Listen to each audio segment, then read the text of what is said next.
Por isso, meus irmãos, o tema da nossa mensagem de hoje é: não seja parte desta construção. Seja você um que não se ajoelha diante das construções que o inimigo tem feito durante todos esses séculos. Muito bem, irmãos, como eu disse, o capítulo 3 começa com uma construção. Olha o versículo 1, o rei Nabucodonosor ele fez, ou seja, ele construiu uma grande estátua de ouro. Aí dá ali, meus irmãos, as medidas de 30 metros de altura, 3 metros de largura, foi colocado no campo, numa grande planície que havia em frente ao palácio na Babilônia, no campo de Dura. Tudo isso aconteceu, tudo isso é noticiado no versículo 1, e nós temos que fazer, uma pergunta muito importante, o que motivou o rei Nabucodonosor a construir uma estátua tão grande? Isso tem que ser ligado ao capítulo 2. No capítulo 2, ele sonhou com uma grande estátua, só que nessa grande estátua, ele era apenas a cabeça de ouro. Então, ele colocou agora na cabeça dele, que ele tem que fazer uma grande estátua. Quem sabe essa estátua seria até da sua própria imagem, correto? Porque na Babilônia se adorava o rei como Deus. Então, podia dizer assim, ela não pode ter apenas a cabeça de ouro. Eu vou fazer uma estátua inteirinha de ouro. E assim ele fez, irmãos, motivado por aquele sonho que ele teve no capítulo 2. Agora veja que interessante, por quê? Porque ele no sonho, ele viu que a estátua, por mais magnífica que fosse, ela não se sustentou, que a sua base era de barro, misturado com ferro, era uma base fraca. Ela viu que aquela pedra veio e bateu na estátua e esfacelou, quebrou completamente aquela estátua, ou seja, era uma estátua que passaria. Aquela estátua, ela seria destruída, aqueles reinos todos seriam destruídos, e aí ele poderia dizer assim, Senhor meu Deus, eu louvo o Senhor, porque eu sei que o seu reino vai prevalecer. Olha, obrigado por ter me dado uma visão do fim dos tempos, como o Senhor me disse que era. Então, eu te agradeço, eu te louvo, ó Deus dos céus, eu te louvo, eu louvo a Cristo, que é esse rei, que inaugurará esse reino que nunca passará. Eu te louvo, Senhor, pela revelação que tu me deste. Ele poderia te dizer isso. Eu creio em ti, Senhor. Ele poderia dizer isso. Mas ao invés de adorar aquele que destrói a estátua, o que ele faz? Ele investe na sua própria imagem. Ele faz uma construção de si mesmo. Ele olha e diz assim, eu não vou adorar ninguém, não, eu vou continuar adorando a mim mesmo, eu vou me sobrepor, não é só a cabeça de ouro, mas tudo. Veja que coisa interessante, meus irmãos, da natureza humana. Em vez da gente poder investir na glória, na majestade, na imagem e semelhança de Jesus Cristo, quantas vezes nós crentes nos pegamos investindo na nossa própria imagem? Às vezes condenamos o Nabucodonosor por ter feito uma imagem de ouro, mas às vezes, se a gente pudesse, a gente fazia uma nossa também. Então, começa aí, esse desejo de investir em si mesmo, e mais ainda, de fazer uma construção, como está aqui, meus irmãos, no capítulo 3 e no versículo 4, 5 e 6. Ele faz uma grande construção e ele diz para todo mundo, todos precisam adorar essa imagem, ou seja, não é só para mim essa imagem, é para o mundo inteiro. Então, a gente vê peculiaridades dessa construção que o Nabucodonosor ele faz. Então, primeiro pela aparência dessa imagem. Duas coisas se destacam da aparência da imagem. Primeiro, que ela era toda de ouro, uma coisa que reluz. O diabo ele investe muito nisso. Ouro lembra beleza, magnificência. Então, Satanás ele investe muito naquilo que é bonito, sabe? Naquilo que agrada os olhos das pessoas. Satanás, ele sabe investir. Ele não vai pegar aquela pessoa toda feia, não, ele vai pegar o mais bonito que ele puder. Ele vai pegar as coisas mais bonitas que ele puder, porque ele sabe o que ele quer fazer. Ele quer realmente chamar a atenção das pessoas pela beleza. Mas aí não é só a beleza, tem a grandiosidade da estátua. É muito grande, 60 metros. Irmãos, aqui tem 4,5 metros até ali, 60 metros. Se você olhar o nosso prédio, tem 6 metros quase que no fim da nossa construção do fundo. É 10 vezes maior do que a nossa construção. É 10 postes que estão na rua, um em cima do outro. Porque Satanás sabe que os homens, além de gostar, quando eu falo homens, é a humanidade, eles gostam de coisas bonitas, mas eles gostam de coisas grandes.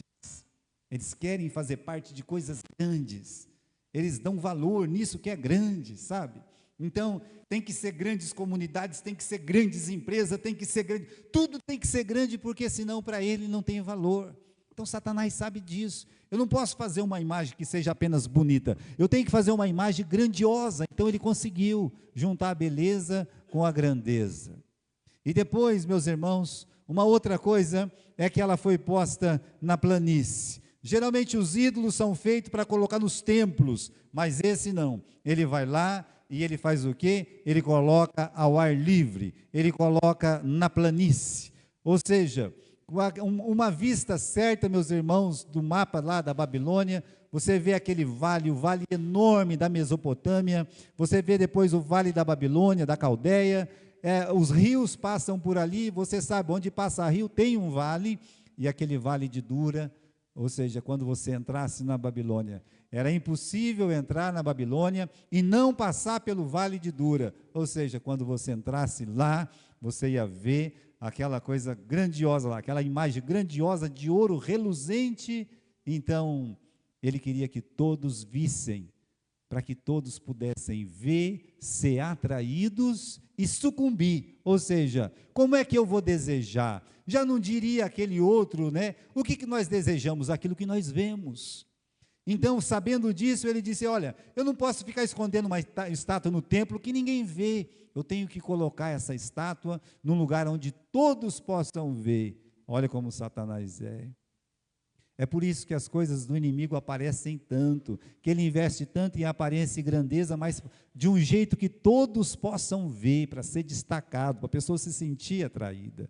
Uma outra coisa, meus irmãos, dessa estátua é o nimbus. Estava falando para os meninos ali, né? O que é nimbo, pastor? Né? Quando você vê aquele desenho daqueles santos, né? Você vê lá Maria, José e Jesusinho ali no meio, você vai vendo assim que tem um arco assim na cabeça deles. Aquilo ali é nimbo. Porque quando você vê uma imagem, qualquer que seja, com esse desenho que tem um nimbo, como da ortodoxa, ou sem, não importa. Quando você vê uma imagem, parece que alguma coisa mexe dentro de você, porque isso é uma coisa do inimigo. O inimigo, ele não quer mexer só com seus olhos, ele não quer mexer só assim, né, com suas mãos e pés, ele precisa mexer com o seu interior. E essa imagem tinha isso. Tinha pela sua grandeza, tinha pela sua beleza. Então a pessoa começa a olhar. Veja, se você entrar num templo aí, cheio de estátuas e ídolos, você começa a olhar muito do lado, você começa a ver aquelas coisas, uma pessoa chorando. Quando você pensa que não, você está comovido. Sabe por quê? É o nimbus. É porque aquela coisa foi feita para te comover, para tocar dentro de você, mesmo sendo errada, mesmo sendo uma coisa que Deus despreza. Ídolos, Deus despreza, mas foi feito para tocar você lá dentro, para que você se assuste, para que você tenha medo, para que você adore. Essa é a questão do nimbus. Nimbus é isso, é você se sentir impactado mais por dentro.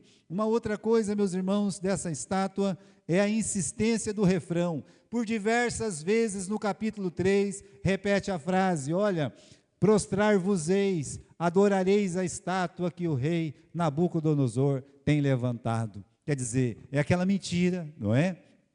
Uma mentira, ela vai se repetindo uma vez, 2 vezes, 3 vezes, vai se repetindo, quando pensa que não, ela se torna o quê? Uma verdade. Olha, Foram repetindo, repetindo e repetindo. Quando tocar a flauta, quando tocar a trombeta, quando tocar o símbolo, quando tocar a gaita de foles, qualquer instrumento musical, quando tocar, vocês se ajoelhem e vocês adorem a estátua de ouro que o rei fez. E foi se repetindo e se repetindo, esse refrão. Olha, Satanás, nós vamos ver isso, mas Satanás, ele tem refrãos, ele sabe fazer refrãos que fica na cabeça da pessoa e daqui a pouco ele não sabe nem o que é certo e nem o que é errado mais, pelo investimento do inimigo. E por fim, meus irmãos, nós temos aquele poder de cooptação. Quando você vê que o rei dá uma ordem, a aristocracia, quer dizer, os governadores, os prefeitos, os oficiais, quando você vê que a turma da letra, né, aquela turma, os sábios, os conselheiros, eles também estavam ali, quando você vê a virada cultural ali, ou seja, quantas vezes nesse texto o Espírito Santo não precisava fazer isso, mas quantas vezes nesse texto você fica lendo de uma forma que a gente podia chamar assim, olha, é exaustante, repetir o nome dos instrumentos todinho, quantas vezes você vê isso nesse capítulo? Por que faz isso, pastor? Para nos lembrar o poder, a força desse negócio de cultura, virada cultural, tem sobre as pessoas. Os shows, os cantores, os atores, o poder que essas pessoas exercem sobre a sociedade. É uma coisa impressionante. Então, irmãos, tudo isso você tem aqui no capítulo 2, capítulo 3, e por fim, a Bíblia diz no versículo 7, dá uma olhadinha aí no capítulo 3, versículo 7, todo o povo adorou, no versículo 7, no mesmo instante que citou todos os povos, ouviram o som da trombeta, lá no final do versículo 7 diz, todos os povos se prostraram, nações, línguas, adoraram a estátua de ouro que o rei Nabucodonosor tinha levantado, ou seja, funcionou. Uma coisa bonita, uma coisa grande, com um ar de religiosidade, com um refrão chamando todo mundo para adorar, e o rei está lá, que legal, olha lá, os artistas estão lá, que legal, as pessoas importantes, o prefeito, o vereador, o governador, está tudo lá, ai, que legal, eu também quero estar lá. Todo mundo está lá, eu também quero estar lá. Quem está adorando a estátua? Todo mundo importante está adorando a estátua. Então, eu também, ou seja, quem quer fazer parte dessa construção?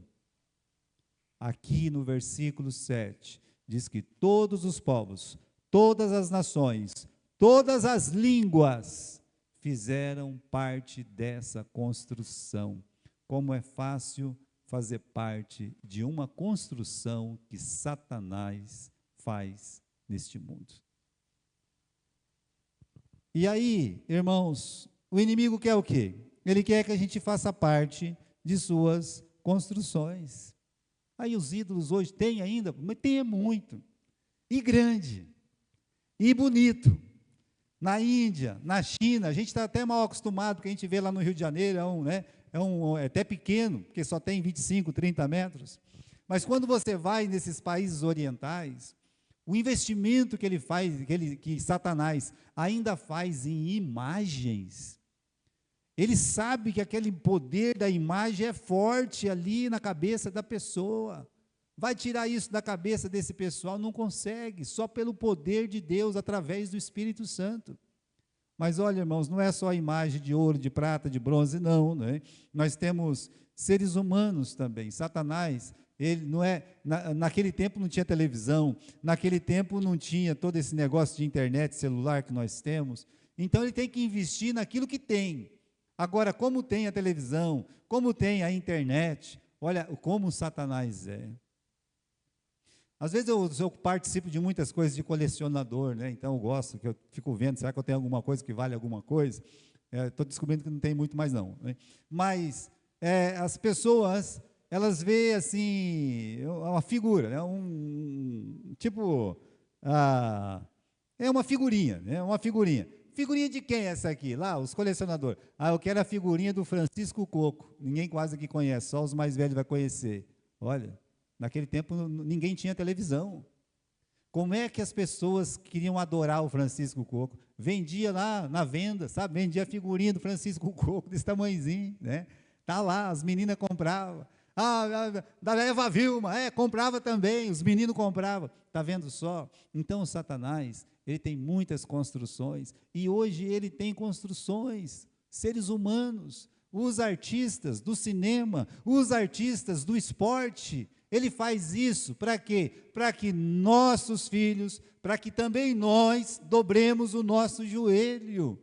Ele não parou de levantar ídolos. Meus irmãos, o livro de Apocalipse diz que um ídolo até vai falar. Então ele nunca vai parar de levantar ídolos, de fazer suas construções. Ele não vai parar. E aí, né, ele tem construído os ídolos, mas a força vem dos refrões, né? Aquelas narrativas religiosas. Como religião falsa cresce, né? Como mentira vai se alastrando no jeito e arrebata, né? As narrativas para desmerecer a Bíblia, a palavra de Deus. Olha, irmãos, hoje, né? Abaixo os crentes, abaixo a igreja, abaixo a Bíblia, né? Então, as pessoas vão falando isso. A Bíblia é um livro atrasado. Tem pastor que fala isso. A Bíblia tem que ser reescrita porque não está de acordo com a sociedade. Mas ela não pode ficar de acordo com a sociedade.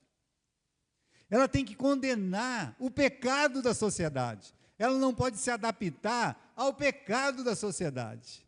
Mas na cabeça de muitos pastores, não. Tem que escrever a Bíblia aqui e colocar esse povo que está excluído da Bíblia. Não. A palavra de Deus está aqui para fazer resistência. Então eles têm refrão e funciona. E funciona. Ele sabe falar aquilo que a carne quer ouvir e arrebata, né? Viva a sociedade alternativa. Olha, meus irmãos, isso foi dito na década de 60. Quantas famílias destruídas com a tal da sociedade alternativa, quantos drogados apareceram nesse mundo, né? Viva o cristianismo sem dor, sem sofrimento.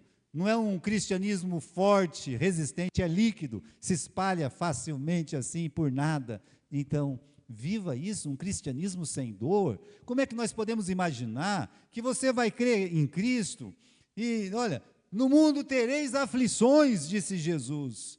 Então, se não tem uma aflição, de que cristianismo eu estou falando?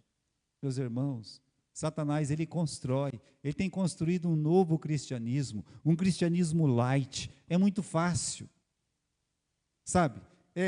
Para os jovens, agora tem o cristianismo que é muito prático para os jovens. Eles vão, eles gritam, eles ficam lá, sabe, tipo hipnotizados. Eles vão lá, pula que nem se fosse um saci. Olha, é uma coisa incrível. E digo para vocês, isso arrebata as multidões, e muito, muito mesmo. Queridos irmãos, a construção do inimigo, ela é forte. Olha lá, né?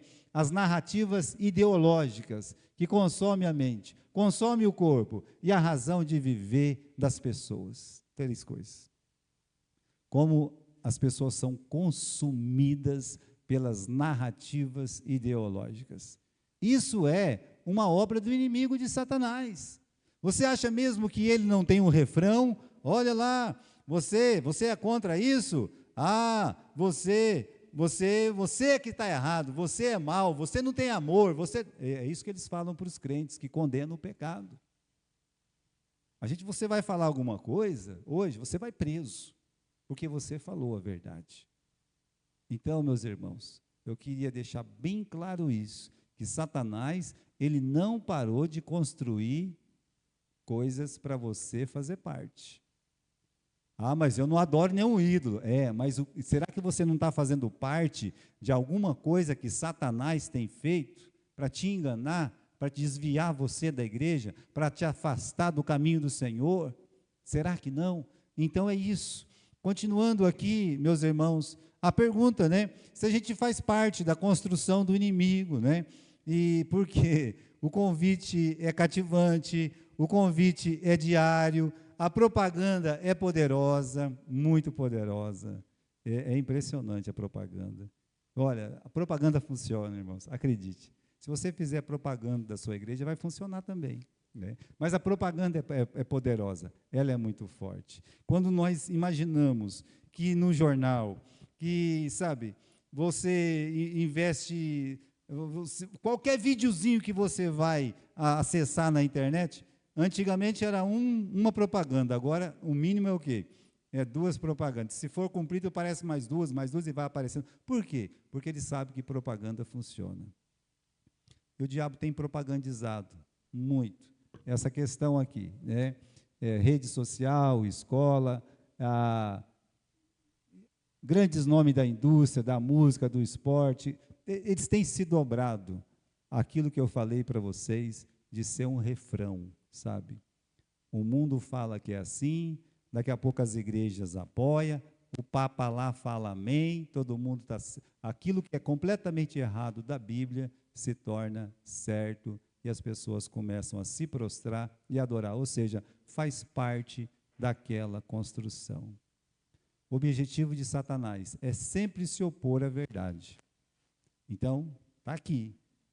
O sonho que o rei teve no capítulo 2 é a verdade. É a destruição da estátua. É a verdade. O que ele faz no capítulo 3 é impor uma narrativa. É dizer, adora essa estátua. E os povos e línguas e nações, versículo 7, estão lá para adorar essa estátua. Qual que é o conselho que Deus nos dá, meus irmãos? Esse conselho de Apocalipse, capítulo 18, versículo 4. Ouvi uma voz do céu que dizia, sai dela, povo meu. Está falando da Babilônia, né? Sai dela, povo meu, não sejas participante dos seus pecados, para que não seja participante dos seus pecados, e para que não incorra nas suas pragas. Então, irmãos, o conselho de Deus, não faça parte das construções de Satanás, não faça parte do que ele está fazendo, se afaste disso. Por quê? Para você não participar dos seus pecados. Para quê? Para você também não incorrer nas suas pragas. Veja, irmãos, esse poder de intimidação, né, que os ídolos têm é muito forte. Aqui no capítulo 3 de Daniel, vamos dar uma olhadinha no versículo 6. Leia comigo aí. Está dizendo assim, qualquer que não se prostrar e não adorar a imagem, será na mesma hora o quê? Lançado na fornalha de fogo ardente. É o grito, você está vendo isso aí. O sujeito que fez o filme, aquele filme A Paixão de Cristo, ele fez esse filme e ele se converteu. É uma coisa assim, né? Uma coisa. Ele se converteu fazendo o filme. O que aconteceu? A turma de Hollywood disse, olha, você fica falando desse Jesus desse jeito, você não vai ter mais papel aqui. Decide. Ou você vai fazer o que a gente manda, ou você é uma carta fora do baralho. Você não serve mais para nós. Ele disse, eu fico com o meu Jesus. É por isso que ele não tem mais papel. Por quê? Porque, meus irmãos, aqui, né, o poder de intimidação. Quem não seguir o padrão do mundo, quem não escutar o refrão do mundo, quem não obedecer o que o mundo está falando que é certo, que o diabo fala, fica descartado. Às vezes a pessoa está numa empresa, ela se sente amarrada lá dentro, ela se sente assim, pressionada, porque ela tem a convicção espiritual da palavra de Deus, e aí tem que obedecer certas ordens. Olha, ore para Deus e saia desse lugar. Para quê? Para que não incorra nos seus pecados e também não venha sofrer os danos. Ore para Deus, clame a Deus, fale, Senhor, eu sou um filho seu, eu sou um servo seu. Eu não vou fazer parte dessa construção maligna e satânica. Se é assim, eu saio, Senhor, eu saio. Eu sei que o Senhor vai cuidar de mim. Veja, irmãos, não é fácil. Ai daqueles que não seguem o mesmo curso, como nós lemos. E uma outra coisa, as fornalhas ainda estão acesas. A última coisa que a gente leu foi, quero ver o Deus que vai livrar vocês da fornalha, porque a fornalha do inimigo ainda está acesa. Eu não estou vendo ninguém sendo jogado na fornalha. Não precisa. Os crentes hoje precisa de uma fornalha para eles negar Jesus? Um pirulito que dá para determinado crente aí, ele já nega Jesus Cristo. Uma coisinha que o Satanás oferece e pronto, ele já abandona o Senhor Jesus Cristo. Ah, vou te jogar na fornalha. Não, não precisa tanto não, não precisa. Fornalha é para valente. Fornalha é para quem está ali, olha, eu me recuso a adorar essa imagem. Olha aqui, vou mandar tocar de novo. Ai de vocês se não dobrar, eu vou jogar vocês lá dentro. Então nós temos a palavra, meus irmãos, daqueles que foram jogados lá dentro. Então fornalha não é para qualquer um, de fato, é uma verdade isso, né? São para os crentes valentes e no dia de hoje o mínimo de afronta já espanta os fiéis. Agora, hoje as fornalhas são um pouco diferentes, porque não precisa ter tanto fogo assim. Às vezes uma pessoa, um jovem, por exemplo, está lá no meio de um monte de jovens, e ele é convidado para fazer uma coisa errada. O simples fato de dizer não, ele já se sente acuado. Ah, mas se eu falar não, todo mundo vai ficar rindo de mim, e eu vou ter que falar que eu não vou por causa de Jesus. Ah, não, eu vou. Então, às vezes a fornalha é a exclusão social. Ó, se você não aceitar ficar com a gente, fazer essas coisas, a gente não quer ser amigo seu, mas eu quero ser amigo de você. Não, então, mas é só para quem é do mundo esse aqui. Precisa de fornalha? De fogo mesmo? Não, meus irmãos. Só o fato do ridículo, muitas vezes. Pessoa ter que se vestir de uma forma digna, onde todo mundo está de uma forma indecorosa. Então, aquilo ali, pronto, já é uma fornalha para muita gente. Não, de jeito nenhum, o corpo é meu, faço o que eu quiser. Né? Mesmo sendo crente, não é assim. Precisa de uma fornalha para uma pessoa dessa? Não, não precisa. Então, meus irmãos, o que a gente tem? Né? As fornalhas hoje. Exclusão social, acontece muito. Perda no negócio. Negação de direito político. Perseguição mesquinha, maligna. É assim. Tem países, meus irmãos, como já aconteceu lá no Oriente Médio muitas vezes, o simples fato da pessoa ser cristão, ele já não pode fazer mais parte da política. Mas não, você pode até ficar na tua casa, aí, contanto que você não sai com Bíblia na mão, mas você não pode ser nada. E ninguém vai dar emprego para eles. Por quê? Porque eles são cristãos. Mas como é que ele vai viver? Pois é, ele não vai viver, ele vai morrer. É isso. É quando você chega, aqui na Síria, 60% da população era cristã, hoje menos de 4% da população é cristã. É verdade, mas por que será? Porque eles foram talvez muito mais fiéis do que nós imaginamos. Porque eles perderam o serviço, eles perderam tudo e tiveram que ser jogados para fora do país, e os que ficaram à miséria e não sobreviveram. Porque eles não tiveram lugar para sobreviver numa sociedade onde cristão não tem direito de comprar comida para comer. Isso é fornalha. Mas eles não dobraram o joelho. É importante lembrar disso. Fornalha é para os valentes, tá certo? O maligno fará o que puder, meus irmãos, para vencer a fé dos santos. E aí um santo tem que dizer: eu não me envergonho do evangelho de Jesus Cristo. Por isso, não seja parte da construção. Louvado seja Deus. 3 meninos, jovens, muito jovens. 3 jovens, digo, de novo, 3 jovens muito jovens. Quando tocou aquela trombeta, trocou aquela flauta, aquela sambuca, começou a tocar aquela coisa, eu fico pensando, eles de pé lá e todo mundo agachado. Só os 3 de pé e todos abaixados. O mundo inteiro se abaixou, menos 3, belezinha. Aí sempre tem o dedo duro. Foram lá, rei, o senhor não falou que é para todo mundo adorar, prostrado? Eu disse, tem 3 aí que não... os que o senhor elegeu, aí, os queridinhos do senhor aí. Né? Quem? É o Sadraque, Mesaque e Abednego. Chama eles, chamou. Né? É de propósito, Sadraque, Mesaque e Abednego, que vocês não se dobraram, que vocês não adoraram a imagem que eu fiz. Bom, é o seguinte, vou dar uma segunda chance para vocês. Vou mandar tocar, né? E quando sair o som aí das músicas, vocês se dobrem, vocês adorem, e é o seguinte, ai de vocês se vocês não se dobrarem. Quero ver o Deus. Vamos lá, capítulo 3 e versículo 15, lá no final. Quem é o Deus que vos poderá livrar das minhas mãos. Meus irmãos, esses três, eles não temeram a ira do rei. Eu acho tão lindo esse versículo, né? Nós estamos sem ele aqui, mas nós vamos ler ele aqui, o versículo 17, tá?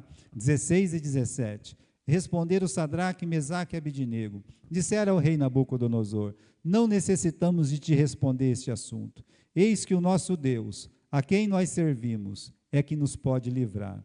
Ele nos livrará da fornalha de fogo ardente e da tua mão, ó rei. Rei, nós não precisamos dizer nada para o Senhor. Mas eu vou dizer, nós vamos dizer, o nosso Deus, não é só o Deus, eu creio nesse Deus. Não, não, olha o que ele está dizendo no versículo 17. Você pode dizer isso do seu Deus? Você pode olhar e dizer assim: o nosso Deus que nós servimos. Nós temos o prazer de servir o nosso Deus. Você tem esse prazer de servir esse Deus? Quando você está fazendo alguma coisa, é para o pastor ver, é para os irmãos ver, para a família ver, é para os de fora ver, ou aquele prazer maravilhoso de que eu fiz para Deus? Como é gostoso fazer para Deus. Então eles disseram: olha, o nosso Deus que nós servimos, Ele pode nos livrar da tua mão, ó rei, dessa fornalha, ó rei, Ele pode livrar. E fica sabendo, ó rei, que se não livrar, se não, diz o versículo 18. Vamos lá, no versículo 18, diz assim: e se não, fica sabendo, ó rei, que não serviremos aos teus deuses, nem adoraremos a imagem de ouro que tu fizeste. Eles confiaram plenamente em Deus. Olha, irmãos, está aí, tem um versículo aí, eu tinha colocado, tinha me esquecido. Se não, fica sabendo que não serviremos a teus deuses, ó rei. Então, irmãos, confiaram plenamente em Deus, no seu poder de livrar. Isso é uma coisa. Se Deus quiser, Ele pode livrar. Nas promessas do livramento. Esse versículo de Isaías, pode voltar uma página aí, né? Esse versículo de Isaías, ele foi escrito 200 anos, mais de 200 anos antes, aqui em Isaías 43, 2, porque o profeta Isaías viveu muito antes do profeta Daniel, e ele disse: olha, quando passar pelas águas, estarei contigo, diz o Senhor, quando pelos rios, eles não te submergirão, quando passares pelo fogo, não te queimarás, nem a chama vai arder sobre ti. Eles leram isso, eles confiavam na palavra que Deus tinha dito. Agora tem uma coisa, irmãos, e se Deus quiser que eu morra queimado? Quantos já morreram queimados? Aqui, olha, isso aqui para muita igreja não é nada, tá? Para muita igreja isso aqui não é nada, absolutamente nada. Mas isso aqui, para os nossos ancestrais batistas, custaram a vida de muitos, milhares e milhares deles. Você some com a Bíblia, eles decoravam a Bíblia na cabeça, Novo Testamento, inteirinho na cabeça, porque eles não podiam carregar a Bíblia para lado nenhum. Então, como eles carregavam na cabeça, vamos matar, vamos afogar, vamos queimar. Quantas histórias há, meus irmãos, daqueles pastores que foram queimados, de famílias inteiras que foram queimadas. Por quê? Porque eles adoravam a Jesus Cristo. E eles não se dobravam. Nós não vamos abandonar o nosso Senhor. Nós vamos ficar com a palavra de Deus. Então, eles realmente estão dizendo aqui, se tiver que morrer, nós vamos morrer, mas adorar a estátua nós não vamos adorar. Nós não vamos fazer parte da sua construção. É isso que eles estão dizendo. Eles estão dizendo, os três amigos estão dizendo, nós não vamos fazer parte da sua construção. Fica sabendo disso aí. Muito bom. Agora, meus irmãos, o rei falou: quero saber quem que é o Deus que vai te livrar. Fica sabendo que nós não vamos te adorar. Eu acho que essa é a resposta, né? Nós temos o nosso Deus, nós servimos o nosso Deus, Ele pode nos livrar. Se Ele nos livrar, tudo bem. Se não livrar, fica sabendo que nós não vamos adorar, não vamos fazer parte dessa construção. Meus irmãos, quando o rei escutou isso, ele ficou tão nervoso. No versículo 19, diz que ele ficou tão irado. Olha lá, o rei se encheu de ira. Mudou o aspecto do seu semblante, ele ficou tão nervoso que mudou de aspecto, né? E ordenou, lá no final do versículo 19, que a fornalha se aquecesse 7 vezes mais que costumava aquecer. ordenou aos homens mais poderosos que estavam no seu exército que amarrassem a Sadraque, Mesaque e Abednego para lançá-los na fornalha de fogo ardente. E eles foram atados, vestidos com suas capas, com suas túnicas e chapéus e demais roupas, e foram lançados dentro da fornalha de fogo ardente, porque a palavra do rei era urgente, e a fornalha estava sobremaneiramente quente, e a chama do fogo matou aqueles homens que carregavam Sadraque, Mesaque e Abednego.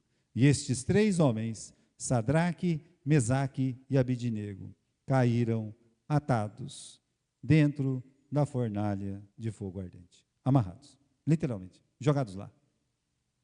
Agora quero ver o Deus que vai livrar eles. E eles estão lá. Assim, ninguém quer morrer queimado. Eu não ia querer morrer queimado. Eu queria que Deus, Senhor, me livre dessa morte. Tem a história, meus irmãos, contada em história dos inimigos, não dos pastores batistas, nem nada. E esse pastor, já contei muitas vezes essa história, mas essa é uma história verídica. Que os pastores, quando pegam em suas congregações, não tinha, ia ser queimado mesmo. Então ele seria queimado, então ele foi lá para ser queimado.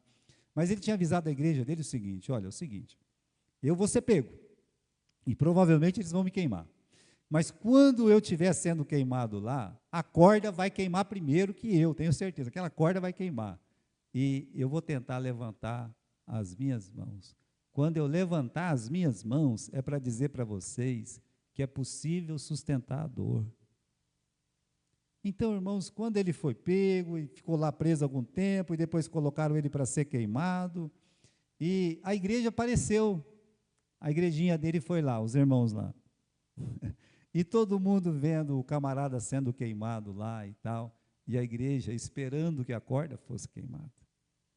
A história diz que a corda foi queimada, e ele levantou. Quando ele levantou a mão, a igreja, olha lá, ou seja, vitória da fé. Meus queridos irmãos, não foi só Sadraque, Mesaque e Abednego. Há muitos que não quiseram fazer parte das construções que esse inimigo tem feito durante séculos para desviar você da palavra de Deus. E aí, Deus estava lá com eles. Eu quero abrir no livro de Mateus, capítulo 28 e versículo 20. Abra comigo, não tem aqui, abra comigo. Mateus, capítulo 28 e versículo 20. Linda passagem essa de Mateus. Encontre em Mateus, capítulo 28, versículo 20. E você vai ler aí, no final desse versículo: eis que eu estou convosco.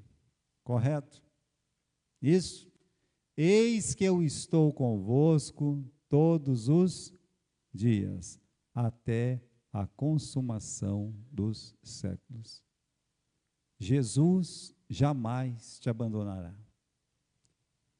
Paulo foi abandonado, todos da Ásia me abandonaram, mas o meu Senhor esteve comigo. Jesus nunca nos abandona, nunca, jamais. Essa história eu sempre conto também, porque é uma coisa que eu vivi. Lá em Galha, uma vez deu um pé de vento assim, sabe, um chuvão e uma coisa tal. Naquela época eu tinha uma Kombi da igreja, e tinha algumas senhoras que moravam assim, viúvas da igreja. Era a irmã Jacinta, era a irmã Edith, era a irmã Lourdes, era a irmã Laura, elas viviam sozinhas. Eram umas 2, 3 horas da manhã, então caiu um monte de coisa na cidade. Aí eu peguei a perua depois disso e fui visitar uma por uma para ver se estava tudo bem. Quando eu apontei naquela rua da casa da irmã Lourdes, não tinha uma telha no telhado. Parede chegou a cair. Aí eu cheguei lá e falei: valei-me, Senhor, tenha misericórdia da irmã Lourdes. O portão estava fechado, era baixinho, pulei lá e gritei: irmã Lourdes, sem luz, sem nada, tinha acabado a força na cidade inteira. Ela disse: eu estou aqui, pastor, eu e o meu Jesusinho. Ela chamava Jesus de Jesusinho. Eu e meu Jesusinho. Não saiu de lá de jeito nenhum. Não quis sair, disse: eu vou ficar aqui. Na mão ela segurava um relógio que foi do pai dela, no outro o rádio, embaixo de uma mesa. E ali ela passou a noite. Sozinha? Não. Ela e o Senhor Jesus Cristo com ela. Então, irmãos, isso aconteceu com os nossos 3 amigos que não se venderam, não fizeram parte da construção de Satanás. Vamos ver aqui, terminar a nossa leitura. Diz no versículo 24: o rei Nabucodonosor se espantou e levantou depressa e falou, dizendo aos seus conselheiros: não lançamos nós dentro do fogo 3 homens amarrados? Responderam o rei: é verdade. Respondeu dizendo: eu, porém, estou vendo 4 homens soltos, que andam passeando dentro do fogo, sem sofrer nenhum dano. E o aspecto do quarto é semelhante a quem? Ao Filho de Deus. Aí o rei começou a olhar o pessoal para ser queimado, e olha ali, ei, quantos que nós jogou mesmo? 3. Eu estou vendo 4. E estão passeando lá dentro. Estão passeando lá dentro. O quarto, ele parece o Filho de Deus. É claro, meus irmãos, que é a pessoa do nosso Senhor Jesus Cristo. E aí você tem no versículo 25, respondeu dizendo: eu vejo 4 homens soltos, estão andando, passeando dentro do fogo, sem sofrer nenhum dano. O aspecto do quarto é semelhante ao Filho de Deus. Então, chegando Nabucodonosor à porta da fornalha do fogo ardente, falou, dizendo: Sadraque, Mesaque, Abidnego, servos do Deus Altíssimo, olha, quem é o Deus que vos livrará? Não vamos precisar dizer isso para você, rei. Ele mesmo falou. O próprio rei falou: o Deus Altíssimo. Agora o Deus é Altíssimo, né? Sempre foi. Saí e vinde. Então Sadraque, Mesaque e Abidnego saíram do meio do fogo. Reuniram-se os príncipes, os capitães, os governadores, os conselheiros do rei, e contemplando estes homens, viram que o fogo não tinha tido poder algum sobre os seus corpos. Nem um só cabelo da sua cabeça tinha queimado, nem as suas capas se mudaram, nem cheiro de fogo tinha passado sobre eles. Nem cheiro de fogo tinha passado sobre eles. Deus estava lá. Às vezes, Deus não permite que o fogo nos pegue. Olha, irmãos, o que o homem pode fazer? O homem pode fazer muitas coisas. Ele pode acender a fogueira, mandar aquecer 7 vezes, jogar a gente lá dentro, né? O que o homem não pode fazer? Ele não tinha poder de fazer aquele fogo queimar eles. Olha, nem cheiro de fumaça, está lá o negrito, nem cheiro de fumaça os 3 tinham. Por quê? Porque é de Deus. Deus nunca faz milagre pela metade. É um milagre perfeito, maravilhoso. Deus estava lá com eles na sua decisão. Então, irmãos, qual é a razão da gente não participar dessa construção? Por que nós não vamos participar daquilo que o inimigo tem construído? Eu digo por quê? Porque nós já participamos de algo muito maior. Ele investiu no reino falido dele, mas nós estamos participando pela fé no Senhor Jesus Cristo, pelo poder purificador do sangue do Senhor Jesus Cristo, nós já participamos do reino dos céus. Já fazemos parte desse reino. De uma forma mais local, nós já fazemos parte da igreja. Eu não preciso de uma nova construção, eu já está aqui. Jesus construiu já a sua igreja, o seu corpo. E nós fazemos parte da igreja, parte do reino de Deus, parte da igreja, das vitórias que Jesus alcançou na cruz. Você faz parte das vitórias de Jesus, sabe? Ele venceu o maligno, ele venceu o mundo, ele venceu o pecado. Então, nós fazemos parte das vitórias. As vitórias de Cristo são nossas vitórias também. E por isso, você não precisa fazer parte de nada que Satanás te apresente, né? Da eterna presença, você já faz parte. A promessa de Mateus 28:20. Eis que eu estou convosco. Gilberto, eis que eu estou contigo até a consumação dos séculos, todos os dias eu estou contigo. E você pode dizer o seu nome e lembrar disso. Não preciso participar de nada do inimigo, por quê? Porque eu já tenho participação com Cristo Jesus. Sou co-herdeiros dessa herança eterna e maravilhosa, que é a vida eterna, da noiva amada, das promessas. Quantas promessas você tem parte? Já pararam para pensar? Quantas promessas nós temos e são maravilhosas? Oh, meus irmãos, não faça parte das construções do inimigo. Diga não. Tenha coragem de dizer não. Fala, não, isso não. Não faço parte disso. Eu já faço parte de algo muito maior, muito mais maravilhoso, que é Cristo, suas vitórias, sua igreja, o seu reino, suas promessas. Eu não preciso de nada que o inimigo faz. Amém?